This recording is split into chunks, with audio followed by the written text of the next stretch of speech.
So, fun fact, this was going to be a platinum trophy video, but I just didn't want to do that because this game is terrible and replaying these mini games over and over and over and over 100 times. I didn't want to do it, so it's a regular review now. This game did look really damn good. I thought it'd be a hidden gem, but no, it's terrible. And because it's terrible, I'm going to not be an adult and stop playing it and ignore it for the rest of my life, and make a video out of spite instead. To find out why this game is so terrible and so forgotten, let's dive deep into the controller and play Ape Academy. Or in the rest of the world, Ape Escape Academy. Ape Academy is a minigame compilation about an Ape Escape Academy where the monkeys will train to cause chaos in the world as part of Spectre's army. I should mention now, this game is not canon in any way, shape or form. It doesn't exist in the timeline of the actual games. So, I think the best way to dive into this one is by looking at it through its main mode. So this is the main way you'll be playing the mini-games. You'll go from one course to the next, and to go from one course to the next, the way you do that is by playing mini-games on a tic-tac-toe board. And if you get a row, then you graduate. But in later ones, you then have to, of course, get more rows to make it more intense, give you more reason to win more of the mini-games. That's a really cool idea. That is a setup that could totally work. I mean, it makes all the mini-games feel so much more important. Think of it this way for a second. Every single minigame has such heavy stakes because of this. I mean, unless you've already got enough rows to pass. But still, they feel important. And to add to that importance, 4 of them, you don't know which, will even have a Spectre coin, and these are collectibles, so you have more than enough reason to have to win every single one. One thing I really like is the fact that instead of you just picking out a minigame or doing it in order, it's like a roulette system where the main piece will move around and land on one of the 9 spaces. That's the minigame you do. It will stop after a few seconds, or you can press a button to stop it on your own. It's kind of like Catchphrase. I don't know if anyone who watches me watched Catchphrase at any point, but it's a pretty good game show. Hey, wait a minute! Why didn't they just do a spin-off of Ape Escape as a minigame compilation where it's a game show? That would have been cool. One last thing I like about this board is the fact that if you haven't got enough to win yet, but you're one space away from winning, well, you actually get a review lesson. This will spin between all of the minigames that could give you a win if you win that minigame, and if you beat that, then you pass. If not, you have to restart. Oh, also, speaking of restarting, you basically cannot do that unless you restart the game. I'm not even joking.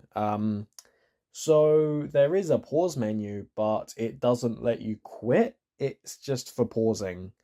If you're like me and you're playing on the PS5 version of the game, yes, you can technically rewind, but it doesn't go far enough for it to be the entire thing most of the time. And I guess you could do save states, like before you go onto a set, then you could, of course, have a save state there, and then go back if you want to restart the run. But the fact that you have to plan that out is still annoying. You can't just quit and restart. Oh, we'll also have a restart button. That would also help. Like, I've been trying to go for the Crash Team Racing Nitro Fueled Platinum. I'm like 2 goddamn time trials away. That restart button is golden, man. For every class you enter, you have a different monkey as the teacher, which is kind of cool. And they have their own descriptions under each minigame, which is kind of funny. That goddamn title, Ape Escape Academy. I mean, that can be read in 2 ways. One is you being a monkey at the academy and you're training to do the stuff the monkeys do in the game, but that's literally just goofing off and doing whatever the hell you want, so why would there be an academy even if they didn't have time to set all that up, which they didn't. The other way, though, that would be like going to an academy to train to do the things the characters in Ape Escape do that you play as, you know, to stop the monkeys and save the freaking world. I mean, that also wouldn't be possible in the canon, because, I mean, Spike doesn't exactly get a lot of time to react to any of the situations going on. Okay, enough questioning the dumb lore of a non-canon game, let's talk about the dumb gameplay of the non-canon game. Whilst it's not the only thing that can determine whether a minigame compilation is good or not, the minigames are obviously a huge factor. The other main thing is of course the framework, and as we've established, the framework of the tic-tac-toe minigame and the Academy works fine even if it makes no canonical sense. The minigames though, most of these absolutely suck. I mean, some are okay, or even good, especially Monkey Bowling, that's probably my favourite and just really goddamn funny. That small set of genuinely good ones aside though, there is a lot of crap that either isn't fun, doesn't control well, doesn't show important information, or a mix of those. Hell, there's even this one, because the game was on the PSP, where you need to rotate the screen and then you control the controls like it's actually on the screen, and with your controller you just turn it to the side. They didn't fix this UI for the re-release, like just saying, oh yeah, turn your controller to the side, or, maybe fix the controls, because aside from that, the controls just aren't good or accurate at all. Also, the aspects ratio for this minigame is absolutely dreadful. There's also ones with missing information, like the juggling one with button inputs, that just feel oddly placed. But the missing information part, well, it doesn't tell you how much you need to juggle to win. For the hammer throw, you don't know how long you have. For the fruit sword game, you don't know how long you have. The list goes on. The information you do get is beyond minimal, and goddamn, you do not get a long time to read these goddamn descriptions. Oh, but sometimes you get a video that can kind of show you what you're meant to do before the minigame starts, but other times you don't. They just don't really show you how to do the game properly. Oh, by the way, you can skip this, and in one minigame, the opening cutscene bit that you can skip actually has the solution to the first part of said minigame. In Mario Party, everything's here at once. Whether it be like Mario Party 8, where certain things are on different things you can click between, so you can look back and forth and read things as much as you need before you understand and you're ready to go in. Or, of course, everything being on screen at once. The controls, the description, the video. Hell, Mario Party even has a practice mode in most games, if not all of them.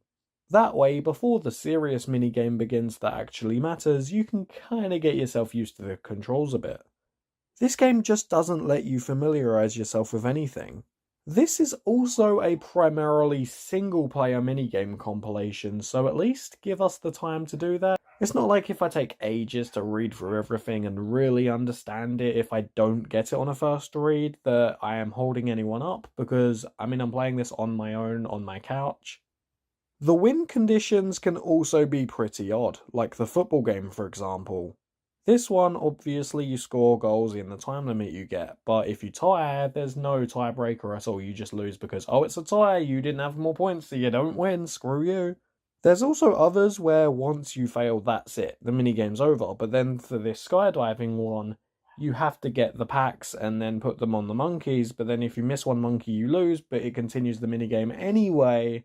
It's ridiculous. Unless you're meant to get a certain amount or higher, the best I got was 5 out of 9, but again, the game doesn't tell me information because I didn't know how much I needed, whether it's all of them or just most of them, or I can only miss one or two.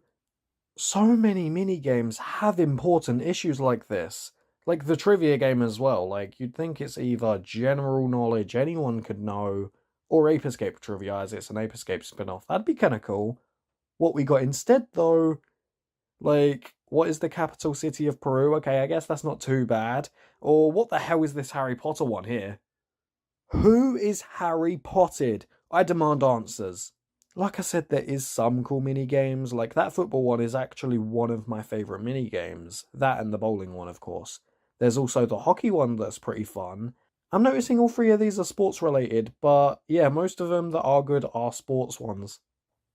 There's this math one where the sum changes constantly and you have to keep figuring out the answer as it changes and then answer what the actual answer to the sum is. I usually don't like this kind of educational-y kind of thing in these sorts of games, but here I think it works really well because they have such a fun creative twist to it. There is also that mini game where you have to defend your banana from the other monkeys, and I think that's pretty fun, honestly. You get really good options for defense, including these boomerang bananas, and the game doesn't tell you only have 3, but yeah, you only have 3. Also, the way this monkey eats the banana when it wins, I'm sorry, that just bugs the hell out of me. I don't even eat bananas. So yeah, there is good mini games in here. they're just all surrounded by so much crap. As you may know from my We Play video and my Rayman Raving Rabbids 2 video, I love a good minigame compilation when it's done right. I mean, Mario Party's really cool, WarioWare's pretty awesome, even if it's more of a microgame compilation. Ape Academy just isn't good, plain and simple, and I want to make that fact clear, as the whole point I'm making this video is from spite. Spite for a game made at... Spite for a game that I didn't like, that was a spin-off to a series I liked, even though this game is made for children, but spite nonetheless. This game just wasn't fun, and I don't even think kids would like it. There is the sequel also on PS5, Ape Academy 2. I might try that one, hopefully it's better. Who knows? I've never heard anyone actually talk about these games before. I mean, I've seen them online, like, in terms of looking at PlayStation Store games. And I was going to get these on the PS Vita when I first got my Vita in 2020. But I never ended up getting them. At least with them on PS5, more people can play them and get platinums that they will not enjoy. All I can really say left is I do not recommend picking up a controller and playing Ape Academy.